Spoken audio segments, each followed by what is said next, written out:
भी देखेंगे, तो वीडियो को अंत तक देखिएगा। अध्यक्षता की बात करें, इंडिया के पास है। इसका मतलब ये है कि जो भी सदस्य देश हैं G20 के, उनके बीच जो भी आयोजन किए जाएंगे विभिन्न मुद्दों को लेकर, उनकी अध्यक्षता इंडिया ही करेगा, उनका होस्ट इंडिया ही होगा, याद रखिएगा। G20 की बात करें तो इसकी शुरुआत G7 से हुई। प्रारंभ में G7 में 7 देश थे, USA, कनाडा, जो कि दोनों भाई भाई हैं, मैप में देखेंगे ऊपर कनाडा है, नीचे USA है। फिर UK, फ्रांस और इटली, जर्मनी, जापान। जर्मनी में भी जा है और जापान में भी जा है। G7 था। उसके बाद ये G8 हुआ, क्योंकि 8वां जो सदस्य बना वो रूस था, लेकिन रूस जो है दोस्तों 2014 में G8 से बाहर हो गया। ये सब जो देश थे दोस्तों G7 या G8 आर्थिक अंतर्राष्ट्रीय स्तर पर आर्थिक स्थिरता लाने के लिए एकजुट हुए थे, याद रखिएगा, क्योंकि कई बार मंदी का दौर आ चुका था।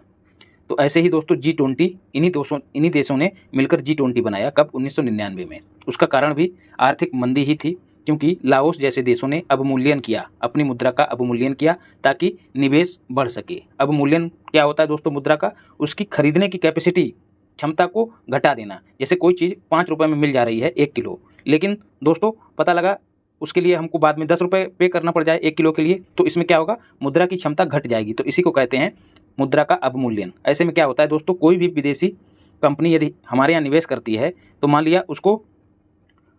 लिया वो दोस्तों डॉलर में निवेश ना करके रुपए में करेगी। तो मान लिया $1 की कीमत जो है 20 रुपये है, और यदि किसी कंपनी को 40 रुपये निवेश करने हैं, 40 रुपये किसी कंपनी में लगा के उस कंपनी का निर्माण करना है, उसकी स्थापना करनी है भारत में, तो क्या करेगी? $2 देगी, तब जाके 40 रुपये के बराबर होगा, तब जाके वो कंपनी यहाँ पर अपनी यूनिट लगा सकेगी। लेकिन यदि भारत अपनी मुद्रा का अवमूल्यन कर दे, अवमूल्यन मतलब इसकी कैपेसिटी कम हो जाए, जैसे 60 रुपये में $2 हो जाए, तो जो निवेश करने वाली कंपनी उसको फायदा हो जाएगा। $2 में ही भारत के 60 रुपये उसको मिल जाएंगे। तो क्या हुआ? 40 रुपये में फैक्ट्री स्थापित की, 20 रुपये उसके पास फिर भी बच गए। तो कोई भी देश दोस्तों मुद्रा का अवमूल्यन तभी करता है जब वो चाहता है कि उसके यहाँ निवेश बढ़े। लेकिन दोस्तों उस समय निवेश घटा, कुछ ऐसी परिस्थितियाँ थीं देशों की कि निवेश बढ़ा नहीं बल्कि घटा। तो इससे क्या हुआ दोस्तों? ऋण बढ़ता चला गया देशों के ऊपर। इससे वित्तीय अस्थिरता हुई, और फिर क्या हुआ? वित्तीय अस्थिरता को दूर करने के लिए बड़ी शक्तियों के नेतृत्व में G20 की स्थापना की गई। अब चाहे लालच बस कह लीजिए, चाहे जो कमज़ोर देश हैं उनको मजबूत करने के लिए कह लीजिए, क्योंकि बड़े देश थे, उन्होंने देखा कि जो छोटे छोटे देश हैं इनको पैसे की ज़रूरत है, तो क्या किया? एक अलग संगठन बना लिया G20। आप ये भी मान सकते हैं। तो इसमें दोस्तों 19 देश थे और एक यूरोपियन यूनियन था, अभी भी था दोस्तों, लेकिन आगे स्थिति बदलेगी, हम देखेंगे। यूरोपियन यूनियन की बात करें 28 देश हैं, पहले 29 थे, लेकिन ब्रेग्जिट हो जाने के बाद ब्रिटेन इससे बाहर हो गया, तो 28 देश बचे हैं। हेडक्वार्टर इसका बेल्जियम की राजधानी ब्रुसेल्स में है। उर्सुला बान जो हैं दोस्तों इसकी अध्यक्ष हैं, याद रखिएगा। 2023 में दोस्तों G20 नहीं G21 हो गया, क्योंकि इसमें एक यूनियन और शामिल हो गया, उसका नाम है अफ्रीकन यूनियन। तो 19 तो देश हो गए और 2 यूनियन हो गए, एक यूरोपियन यूनियन और दूसरा अफ्रीकन यूनियन। अफ्रीकन यूनियन से सवाल एक बन सकता है। 1963 में इसकी स्थापना हुई थी। 55 देश हैं इसमें। अदिस अबाबा जो कि इथोपिया की राजधानी है दोस्तों, इसका मुख्यालय है, हेडक्वार्टर है। अजाली ओस्मानी जो हैं दोस्तों इसके अध्यक्ष हैं वर्तमान में। अब G20 की अलग से बात करते हैं। मुख्यालय इसका नहीं है, मतलब मुख्यालय विहीन है। उद्देश्य क्या है? अंतर्राष्ट्रीय स्तर पर आर्थिक स्थिरता लाना। लेकिन दोस्तों वर्तमान परिप्रेक्ष्य में चीज़ें बदल गई हैं, देश डेवलप्ड हो गए, देश काफ़ी विकसित हुए हैं। हालांकि विकसित अवस्था को नहीं प्राप्त कर पाए, लेकिन पहले से स्थिति में काफ़ी सुधार आया है। तो नई नई चुनौतियाँ उत्पन्न हो गई, जैसे जलवायु परिवर्तन, क्लाइमेट चेंज, सतत विकास, सस्टेनेबल डेवलपमेंट किस तरह से हो, आतंकवाद। तो अब जो है G20 केवल और केवल आर्थिक स्थिरता को ध्यान में रख के काम नहीं करता है, बल्कि इन पहलुओं पर भी काम करता है, याद रखिएगा। तो दोस्तों जब आयाम ज़्यादा बढ़े, पहले केवल और केवल आर्थिक स्थिरता पर काम करता था, और आयाम अब बढ़ गए तो खींचतान शुरू हो गई, देशों के अलग अलग हित यहाँ पर हो गए। इसीलिए दोस्तों चीन और रूस इसमें भाग नहीं लिए। आगे हम लोग देखेंगे कि क्यों भाग नहीं लिए। दोस्तों चीन जो है हमेशा आतंकवाद की जो जननी है पाकिस्तान, उसका समर्थन करता है। तो सोचिए कैसे भारत का सामना करेगा चीन इस मंच पर। एक कारण ये था, और आगे अभी हम और चर्चा करेंगे। चीन और रूस ने भाग नहीं लिया। रूस के भाग ना लेने के पीछे एक कारण और था, उनके जो राष्ट्रपति हैं पुतिन जी, उनके लिए अरेस्ट वारंट जारी था, इस वजह से वो शामिल नहीं हुए। G20 विश्व की 2/3 जनसंख्या। जी हाँ दोस्तों, यही सवाल BPSC में पूछा गया है, आप लोगों ने देखा भी होगा, और इसको मैंने अचूक मार्क सामग्री में पहले ही करा दिया था। G20 जो देश हैं वो विश्व की कुल 2/3 जनसंख्या को कवर करते हैं, 75% व्यापार को कवर करते हैं, और 85% GDP में योगदान देते हैं, ग्लोबल GDP में। तो व्यापार कम है, जीडीपी ज़्यादा है, याद रखिएगा। यहीं पर लगे हाथों ब्रिक्स को देख लेते हैं दोस्तों। ब्रिक्स में अब तो 6 देश हो गए, लेकिन 6 देशों से पहले वो जो है विश्व की 40% जनसंख्या को कवर करते हैं। ब्रिक्स में जो 5 देश हैं उनकी बात हो रही है, और ग्लोबल जीडीपी में 26% का योगदान देते हैं, याद रखिएगा। लेकिन अब 6 देश इसमें शामिल हो गए, ईरान, सऊदी अरब, यूएई, इजिप्ट, ठीक है, और इथोपिया और अर्जेंटीना। एकमात्र अफ्रीकी देश है इथोपिया जो इसमें शामिल हुआ है। तो ब्रिक्स प्लस 6 हो गया है। तो इतना होने के बाद जो जनसंख्या पहले 40% थी उसमें 6% की वृद्धि हो गई, 46 हो गई, और जीडीपी बढ़ के 30% हो गई, याद रखिएगा, पूछा जा सकता है। इंडिया की मेजबानी दोस्तों कब से कब तक है? 31 दिसंबर से लेकर 30 नवंबर तक की अवधि के दौरान इंडिया मेजबानी कर रहा है। शिखर सम्मेलन दोस्तों 9 से 10 सितंबर के बीच आयोजित हुआ। कहाँ? भारत मंडपम में। कहाँ? नई दिल्ली में, याद रखिएगा। भारत मंडपम आप लोग जानते ही हैं, प्रगति मैदान के पास बनाया गया है, एक बड़ा सा कॉन्फ्रेंस हॉल समझ लीजिए, ठीक है, कन्वेंशन सेंटर। भारत मंडपम को पहले भी हम लोग पढ़ चुके हैं, ज़्यादा इस पर बात नहीं करेंगे। इंडिया जो है दोस्तों संस्थापक देश था, इसका मतलब शुरू से ही इसकी स्थापना के साथ ही इसमें शामिल है। अब कभी कभी आपसे पूछ लिया जाता है कथनों के रूप में, क्या पाकिस्तान उसका सदस्य है? तो जवाब है पाकिस्तान G20 का सदस्य नहीं है, मिस्र भी उसका सदस्य नहीं है, सिंगापुर भी नहीं है। तो आपको भ्रमित करने के लिए ये दे दिया जाएगा। यूएई भी इसका सदस्य नहीं है, ये भी याद रखिएगा। रूस सदस्य है, सऊदी अरब है और मैक्सिको भी है। तो कैसे याद रखना है? जो उत्तरी अमेरिका वाला जो कॉन्टिनेंट है उसमें जो तीनों देश हैं बड़े बड़े, कनाडा, यूएसए और मैक्सिको, तीनों शामिल हैं, ऐसे याद रखिएगा। 20 के 20 को याद करना कठिन है और करना भी नहीं चाहिए, लेकिन जहाँ से पूछा जा सकता है उतना हमको पता होना चाहिए। पहला समिट दोस्तों 2008 में आयोजित हुआ। कहाँ? वाशिंगटन डीसी, जो कि यूएसए की राजधानी भी है। दूसरा समिट भी दोस्तों यूएसए में ही आयोजित हुआ, याद रखिएगा, 2019 में। 2 बार G20 समिट को होस्ट करने वाला एकमात्र देश हो गया है कौन? यूएसए। ऐसे भी आपसे कथन पूछा जा सकता है। इंडिया पहली बार कर रहा है। यदि सब कुछ सही रहा और उनके द्वारा जो क्रम स्थापित किया गया उसके आधार पर अध्यक्षता मिली, तो भारत अगली बार G20 समिट की अध्यक्षता जो है वो 2042 में करेगा। G20 ट्रोइका को देख लेते हैं दोस्तों। क्या होता है? 3 देशों का समूह होता है जो अध्यक्षता करने वाले होते हैं। उनमें एक कौन सा होता है? जो अध्यक्षता कर चुका होता है, और एक जो वर्तमान में कर रहा है, और एक जो है वो भविष्य में करने वाला होता है। जैसे कर कौन चुका है? इंडोनेशिया कर चुका है 2022 की अध्यक्षता। किस क्रम का था? याद रखिएगा, 70वें क्रम का। अभी कौन कर रहा है? भारत अपना कर रहा है, 18वें क्रम का समिट है। और आगे करने वाला कौन है? तो ब्राज़ील। किस क्रम का होगा? 19वें क्रम का। कब? 2024 में। तो इन्हीं तीनों को, जो कर चुका है, जो करने वाला है और जो कर रहा है, इनको जी ट्रोइका कहते हैं, याद रखिएगा। ऐसा होता क्यों है दोस्तों? जो कर चुका है वो क्या करता है? बताता है कि ये बात हुई है और आपको इन समझौतों पे इस तरह से काम करना है। जो करने वाला है उसको बताता है कि आपको कैसे काम करना है। और उसके बाद जहाँ होने वाली होती है उसको कौन बताता है? अब जैसे इंडिया अपने अनुभव किससे साझा करेगा? ब्राज़ील से। तो ये जो ट्रोइका की व्यवस्था है इसलिए लागू की गई है, बेहतर संचालन के लिए, समिट का बेहतर संचालन हो सके, इसीलिए यह व्यवस्था बनाई गई है। एक बार भी अध्यक्षता नहीं की दोस्तों, ब्राज़ील ने नहीं की और साउथ अफ्रीका ने नहीं की, याद रखिएगा। अब 2024 में अफ्रीका करेगा, ब्राज़ील करेगा, तब केवल और केवल एक देश ही बचेगा। ब्राज़ील किस क्रम के समिट की अध्यक्षता करेगा? 19वें क्रम के, ये भी याद रखिएगा। स्थायी अतिथि देश दोस्तों कौन है? स्पेन। अन्य अतिथि देश कौन कौन से हैं दोस्तों? नीदरलैंड, सिंगापुर, यूएई, मिस्र, ओमान, नाइजीरिया, मॉरिशस और बांग्लादेश। अपना पड़ोसी इसमें कौन है? बांग्लादेश। दूसरा पड़ोसी कौन है? एक तरह से पड़ोसी कह देते हैं इसको, मॉरिशस। स्पेन को मिला के इनकी कुल संख्या कितनी हो गई? 9। यदि पूछ लिया जाए कि अतिथि देशों की संख्या कितनी थी G20 समिट में, तो कुल 9। यदि पूछ लिया जाए स्थायी अतिथि देश कौन था, तो स्पेन था। तो कैसे याद रखना है दोस्तों? जो सदस्य नहीं है G20 का वही अतिथि है, याद रखिएगा। तो भ्रमित कतई नहीं होना है। G20 के लोगों पर बात कर लेते हैं। रंग इसका दोस्तों केसरिया है, सफ़ेद है और हरा है। 3 रंग ये हो गए दोस्तों, यही हमारे झंडे में है। और चौथा नीला हो गया, ठीक है। पृथ्वी आसमान से कैसी दिखाई देती है? नीली दिखाई देती है, ठीक है। और पृथ्वी प्रतीक के रूप में इस्तेमाल भी की गई है। तो एक तो झंडा हो गया, झंडे के 3 रंग हो गए, और एक पृथ्वी का रंग नीला। तो कुल 4 रंग इसमें इस्तेमाल किए गए हैं इसके लोगों में। प्रतीक की बात करें, पृथ्वी और कमल है। कमल में जो 7 पंखुड़ियाँ हैं वो 7 महाद्वीपों का प्रतिनिधित्व करती हैं। थीम इसकी क्या है? वसुधैव कुटुंबकम। किस उपनिषद से लिया गया है? तो महाउपनिषद। कहीं कहीं आपको महोपनिषद भी मिलेगा, महोपनिषद भी मिलेगा, अंतर नहीं है। और इसकी थीम इंग्लिश में क्या है? 1 अर्थ, 1 फैमिली, 1 फ्यूचर। आपको भ्रमित करने के लिए इनके क्रम में फेरबदल कर सकता है आयोग।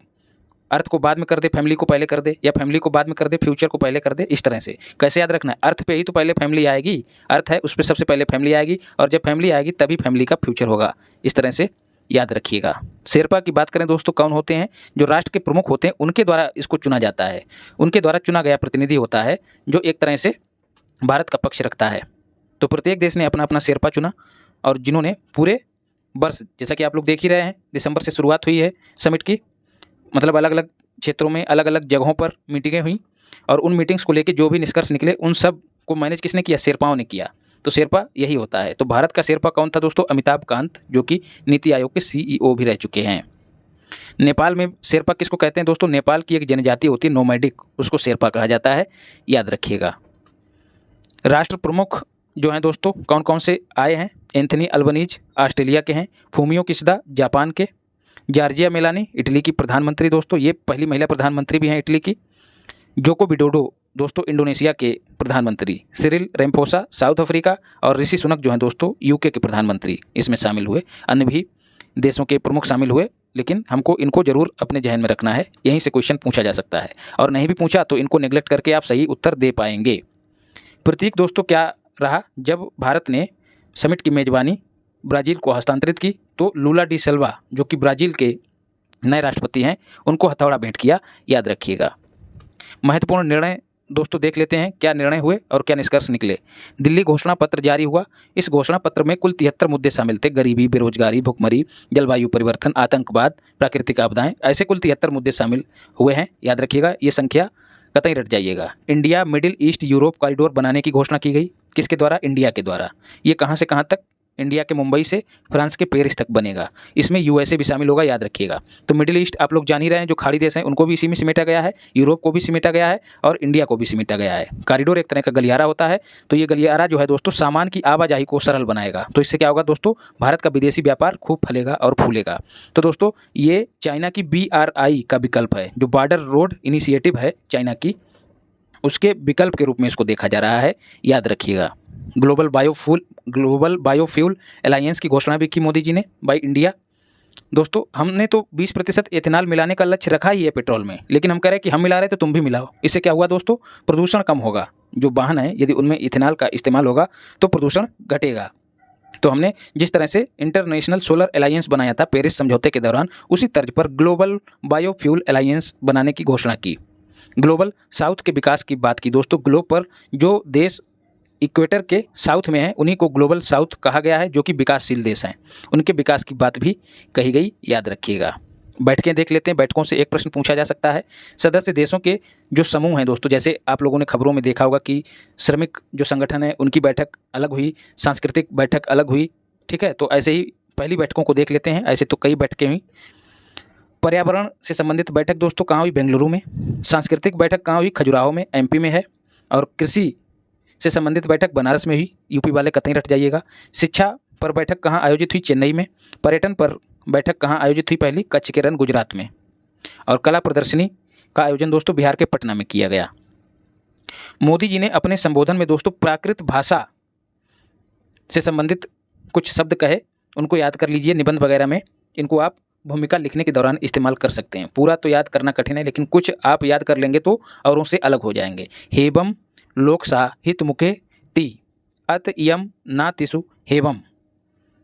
यदि ना याद कर पाएँ तो ऊपर वाली एक पंक्ति जरूर याद कर लें। इसका अर्थ क्या है दोस्तों? मोदी जी ने अपने अध्यक्षीय संबोधन के दौरान इस भाषा में ये लाइनें बोली। इसका मतलब क्या है दोस्तों? मानवता का कल्याण सदैव सुनिश्चित किया जाएगा। दोस्तों इस कथन के माध्यम से मोदी जी ने जो भारत की आइडियोलॉजी है उसको वैश्विक पटल पर रखा, याद रखिएगा। इसका इस्तेमाल दोस्तों हम कहाँ कर सकते हैं? गरीबी से संबंधित कोई इशू है, कोई निबंध है या फिर किसी उत्तर को हम लिख रहे हैं, वहाँ पर इस्तेमाल कर सकते हैं कि भारत में कल्याण सदैव सुनिश्चित किया जाएगा, मानवता का ऐसी भावना पहले से विद्यमान है। इसके साथ ही सस्टेनेबल डेवलपमेंट पर यदि हम लिख रहे हैं तो वहाँ भी इस्तेमाल कर सकते हैं।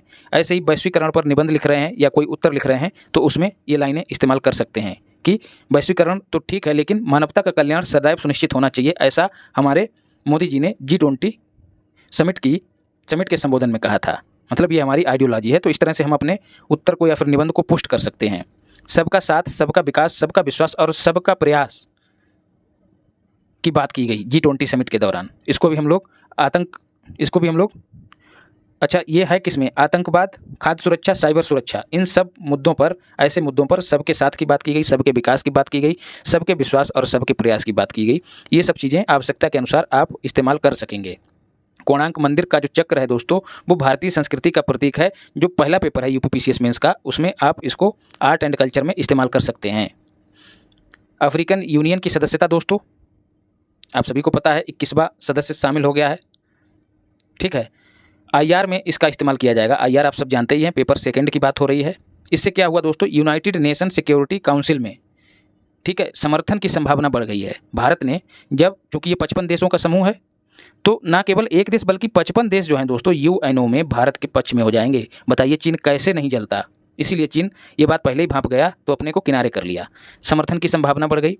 चाइना की डेट डिप्लोमेसी, जिसमें चाइना क्या करता है दोस्तों, जो कमज़ोर देश हैं, जो विकासशील देश हैं, उनको ऋण दे देता है, फिर वहाँ पर कुछ इंफ्रास्ट्रक्चर जैसे क्षेत्रों में निवेश करता है, और फिर कहता है कि हम जब निवेश कर रहे हैं तो अपनी कुछ, जैसे कोई टीम वगैरह होती है ना मैनेजमेंट के लिए, उनको वहाँ पे उतारता है, फिर रक्षा के लिए सैनिक उतारता है और धीरे धीरे कब्जा कर लेता है। तो इसको कहते हैं डेट डिप्लोमेसी, ऋण से संबंधित कूटनीति। तो ये धीरे धीरे कब्जा कर लेता है। तो ऐसा कहा जा रहा है कि चाइना की डेट डिप्लोमेसी को ये जवाब है भारत का अफ्रीकन यूनियन की सदस्यता। G20 के देश जो हैं दोस्तों, इन देशों में, जो अफ्रीकन यूनियन के जो 55 देश हैं, इनमें G20 के देश भी निवेश करेंगे। इससे क्या होगा दोस्तों, जो अफ्रीकन यूनियन है उसकी स्थिति में सुधार आएगा दोस्तों। तो जो वसुधैव कुटुंबकम की जो अवधारणा है वो चरितार्थ होगी। इसके साथ ही दोस्तों G20 में जेंडर गैप को घटाने की बात की गई, पेरिस समझौते पर अमल करने की बात कही गई, खाद्य सुरक्षा सुनिश्चित करने की बात कही गई, समावेशी विकास की बात कही गई। MSME को विकास का प्राकृतिक इंजन कहा गया और इस पर मिलकर काम करने की बात कही गई। मतलब MSME का जो इकोसिस्टम है इसको मजबूत करने की बात कही गई है। आप सभी को पता है कि MSME वो सेक्टर है जो सर्वाधिक रोजगार देता है, इसीलिए इसको विकास का प्राकृतिक इंजन कहा जाता है। WTO के महत्व पर बात की गई कि किस तरह से वो निष्पक्षता और पारदर्शिता को अपनाए। इसके साथ ही SDG पर चिंता भी व्यक्त की गई और कहा गया कि अब तक सभी देश जो हैं मात्र 12% जो लक्ष्य हैं दोस्तों, कितने लक्ष्य हैं, 17 लक्ष्य हैं जिनको 2023 तक प्राप्त करना है, उन लक्ष्यों का महज 12% ही प्राप्त कर पाए हैं। तो ये चिंता का विषय है। जहाँ भी हम लोग निबंध लिखेंगे या उत्तर लिख रहे होंगे, वहाँ पर इस फैक्ट को डालकर हम अपने निबंध या उत्तर को पुष्ट कर लेंगे और दूसरों से अलग बन जाएंगे और दूसरों से अलग नंबर भी पाएंगे। तो दोस्तों यदि कंटेंट अच्छा लगा हो तो चैनल को सब्सक्राइब कीजिएगा, वीडियो को लाइक कीजिएगा और शेयर कीजिएगा। अपने चित्र का और चरित्र का ख्याल रखिए, उसको पवित्र बनाइए, माता पिता की खूब सेवा कीजिए। धन्यवाद।